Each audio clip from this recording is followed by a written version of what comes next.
जहाँ बड़ी बहू सुधा चूल्हे में खाना बनाते हुए खिसिया कर बुदबुदा रही थी। मुश्किल से मचान पर से 7-8 तोड़ी टूट कर निकली है। ये भी बनने के बाद गलकर इतनी थोड़ी हो गई कि इतनी से तरकारी में 12-13 जनों को कैसे खिलाएंगे। गुंजा, चावल धो दिया हो तो जल्दी से ले आओ। जेठानी जी, अभी चावल नहीं धुला, इतनी देर से चंपाकल चला रही हूँ, लेकिन अभी तक अंदर से काई जैसा जमा जमा पानी निकल रहा है। हर महीने हम लोग इस मकान में रहने का 3-4 हजार रुपए किराया भर देते, लेकिन फिर भी पीने के लिए मीठा पानी नहीं लगा। इस हैंडपंप का खारा पानी पीना पड़ता है। गर्मी में पानी में किन किन रेत निकलती है और बरसाते लगते ही काई का जमा पानी निकलना लगता है। जितने का हमारे पति लोगों ने इस मकान का किराया भर दिया, उतने में ज्यादा नहीं तो 25 गज जमीन खरीद कर जड़ से घर बनवा लेते, तो एकदम मंजिल बनवा कर रह लेते। हर महीने कम से कम हम 5 बहू को टेंशन तो नहीं लेनी पड़ती कि मकान मालिक कब आकर किराए के लिए टोक जाएगा। मेरी तो समझ में नहीं आ रहा, इस पानी से चावल धोने के लिए काई कैसे अलग करूं। तभी मंजली बहू रीता जुगाड़ लगाती है और एक सूती की कतरन हैंडपंप के पानी निकलने वाले मुंह पर बांध देती है, जिससे पानी साफ आने लगता है। लो, मैंने इस काई का जुगाड़ कर दिया, आप धो लो चावल।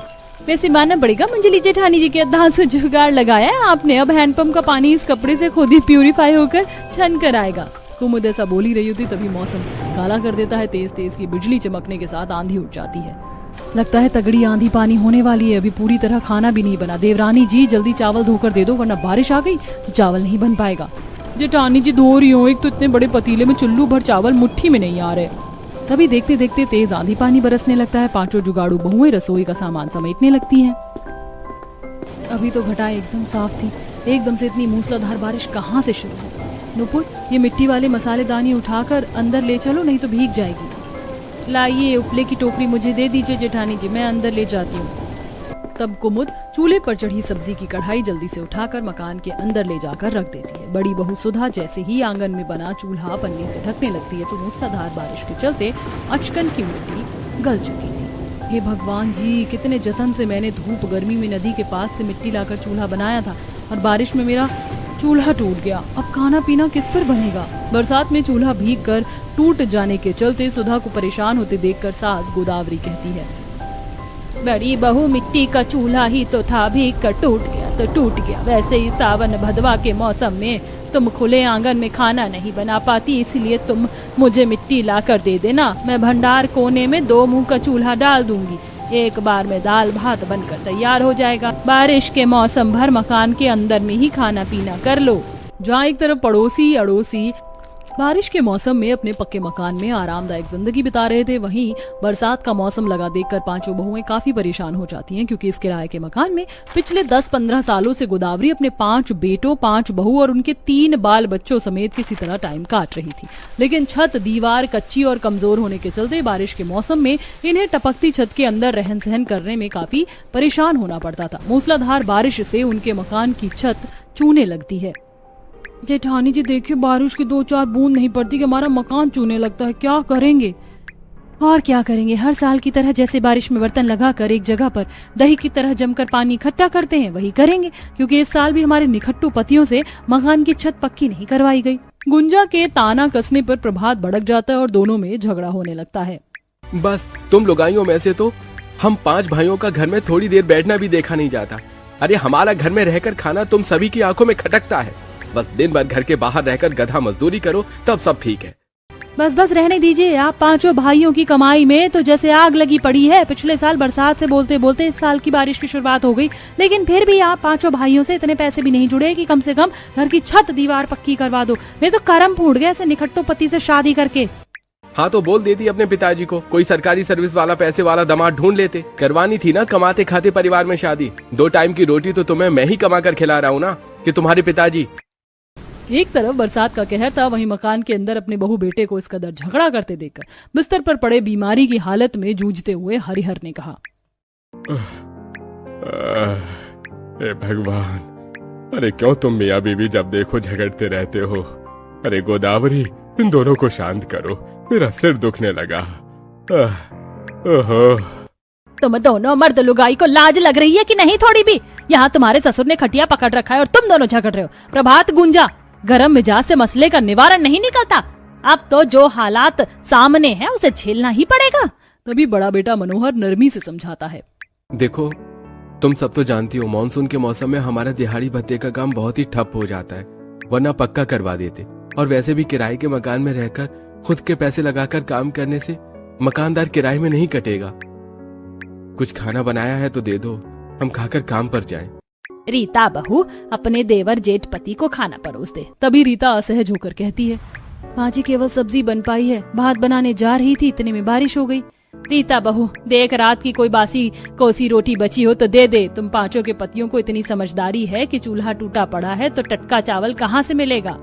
तब रीता थोड़ी थोड़ी सब्जी के साथ हिचकिचाते हुए रोटी परोसती है।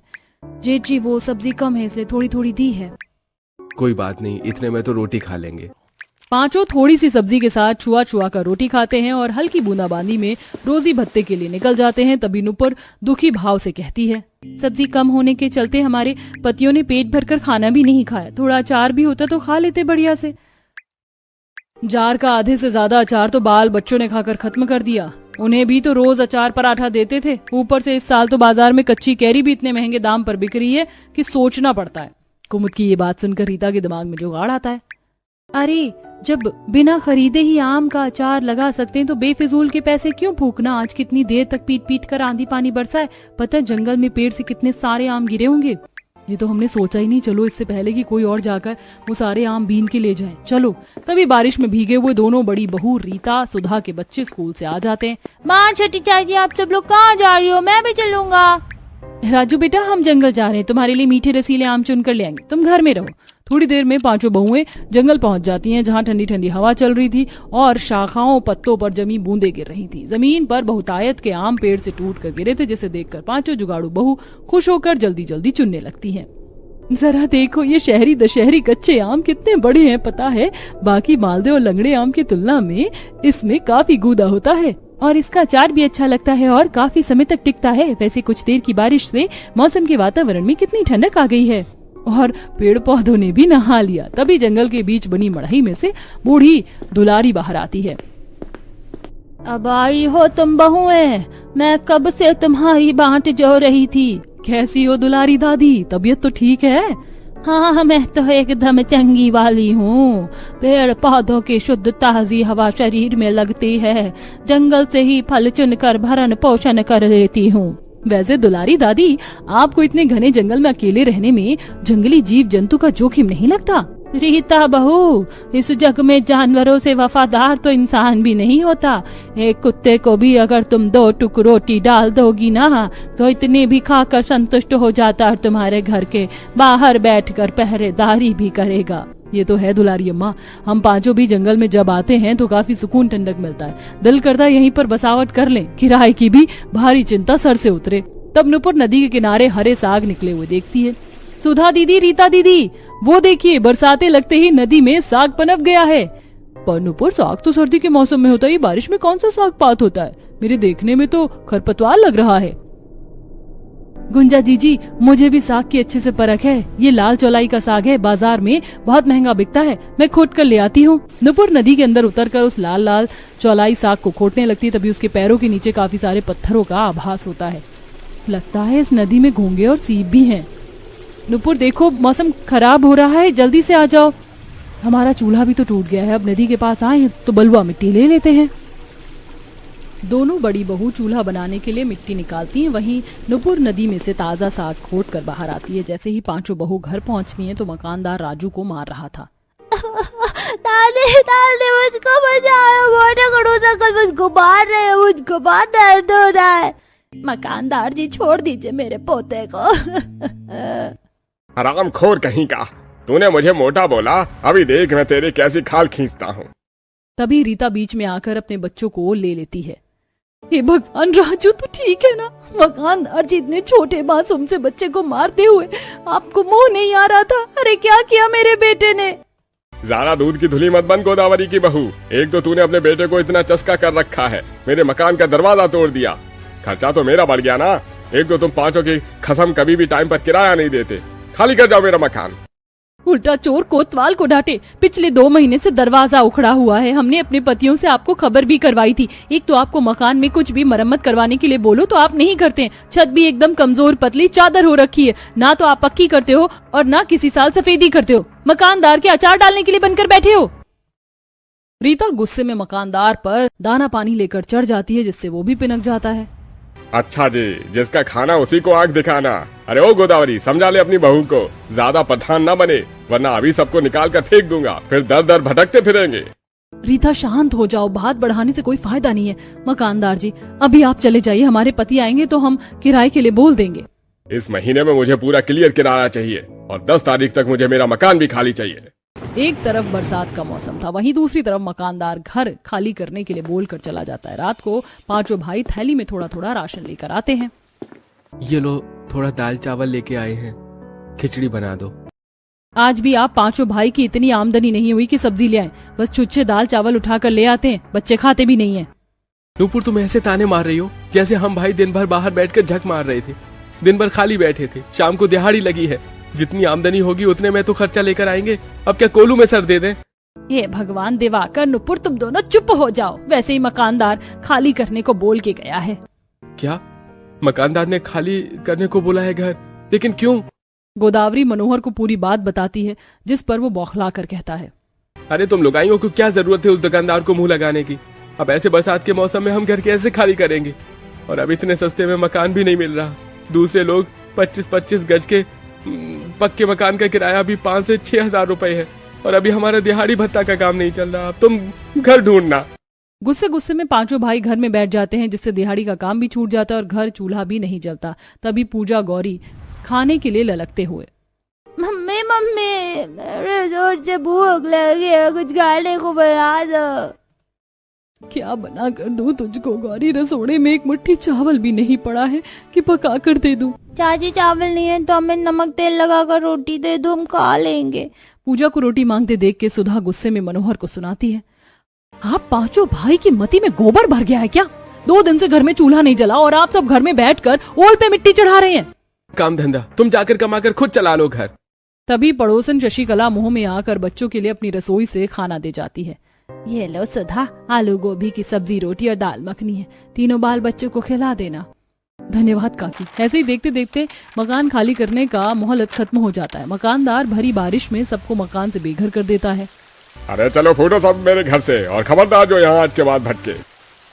अरे अभी मकान के अंदर हमारा सामान रखा है, उसे लेने दीजिए। एक सुई भी तुम्हें मकान में से लेकर नहीं जाने दूंगा। एक तो तुम गरीब मेरा 3 महीने का किराया पचा गए, अब एक एक चीज बेच के वसूल करूंगा। पांचों बहुएं, बूढ़े सास ससुर, बाल बच्चे और पतियों के साथ बरसती आंधी पानी में रोड पर चलने लगती हैं, जहां जल भराव था। आसमान में जोर जोर से बादल गरज रहे थे। मम्मी, मुझे पानी में डर लग रहा है और ठंड भी लग रही है, घर कब आएगा? घर तो हमसे छिन गया, कोई घर नहीं है। बारिश तूफान में थोड़ी दूरी तय करते हैं, बड़े बड़े ओले गिरने लगते हैं, जिससे हरिहर के सर से खून बहता है। राम जी, मनोहर के बाबूजी, लगता है इस बारिश में हम ढेर हो जाएंगे बहुओं। माँ जी, ऐसा कुछ नहीं होगा, आप सब आइए। तब पांचों जुगाड़ बहुएं उन्हें जंगल में लाती हैं। सब लोग एक घने पेड़ के नीचे शरण लेते हैं। पूरे जंगल में पेड़ों से पत्ते टूट कर गिरे थे, जैसे कि केले, बरगद, शीशम के पत्ते, जिसे देख बहुओं को जुगाड़ आता है। इस आंधी तूफानी बारिश में हम बिना घर के इस पेड़ के नीचे रात काट नहीं पाएंगे, हमें बसावट करनी होगी। देखो, तूफान में कितने सारे पत्ते टूटकर गिरे हैं। पुराने जमाने में जब पक्के घर नहीं होते थे तो आदिवासी भी पत्तों के घर में गुजर बसर करते थे। पांचों बहुएं बरसात में भीग भीग कर पत्तों का आश्रय डालने की कोशिश करती हैं, लेकिन वो हवा के तीव्रता से तिनके की तरह बिखर जाता है, जिस पर नुपुर, इस तरह हम अपनी बसावट खड़ी नहीं कर पाएंगे क्योंकि ये पत्ते हल्के हैं।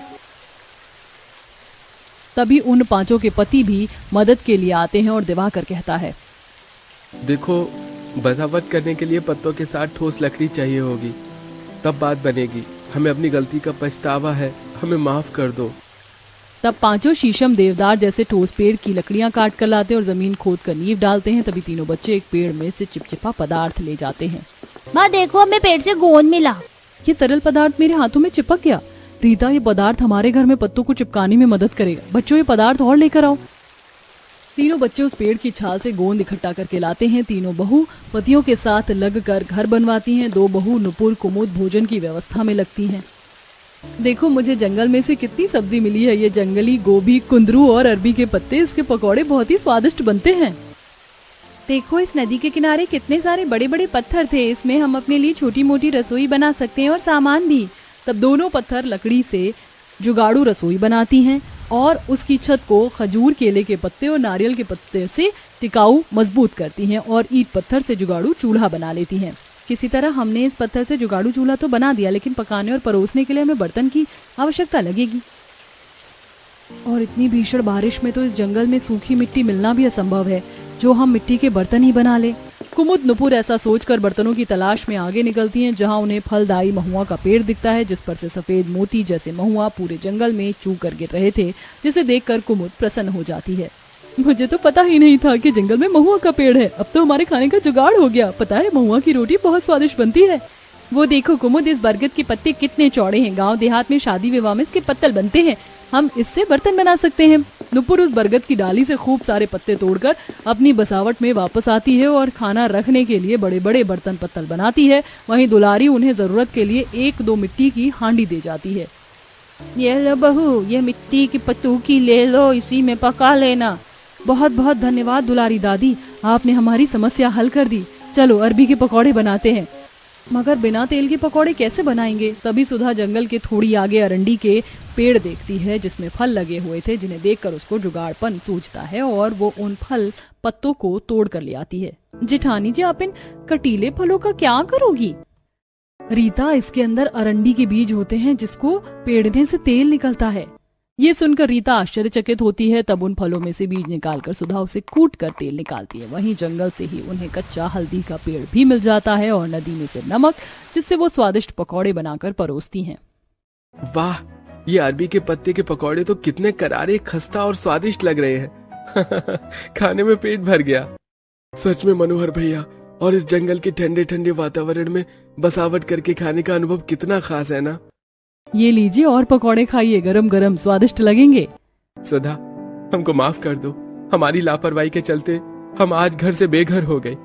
ये तो तुम पांचों के जुगाड़ की वजह से हम इस जंगल में बसावट कर पाए, वरना बेघर बिना छत के बारिश में भटक रहे होते। अब हम पांचों भाई मेहनत से कमाएंगे। अगले दिन तड़के सुबह सुबह पांचों जीविका उपार्जन करने में लग जाते हैं। तीनों भाई लकड़ी की कटाई करते हैं और 2 नदी में से मछली निकालते हैं। वैसे बरसात से इस नदी के पानी का जलस्तर काफी बढ़ गया है। रोहू, मांगुर, बड़ी बड़ी मछली हाथ में पकड़ में आ रही हैं। हमने भी लकड़ी काट ली है, चलो अब बाजार चलते हैं। तब पांचों बाजार में जाकर मछली और लकड़ी बेचते हैं और नदी की ताजी मछली होने के चलते ग्राहकों में महंगे रेट में भी खरीदने की लूटमार मच जाती है, जिससे मछली बेचकर उनकी अच्छी आमदनी होती है। वहीं पांचों जुगाड़ू बहुएं भी जंगल के परती भूभाग में जमी काई को साफ सुथरा करके बरसाती मौसमी सब्जियां, साग जैसे कि चौलाई, भुट्टे की बुआई लगा देती हैं। थोड़े समय में उसमें से फसल फूट पड़ती है, जिससे अब पांचों रसोई में बनाने के लिए ताजी सब्जियों का इस्तेमाल करती हैं और पांचों बहू बारिश में जुगाड़ू घर रसोई में सुलभता से रहन सहन करने लगती हैं।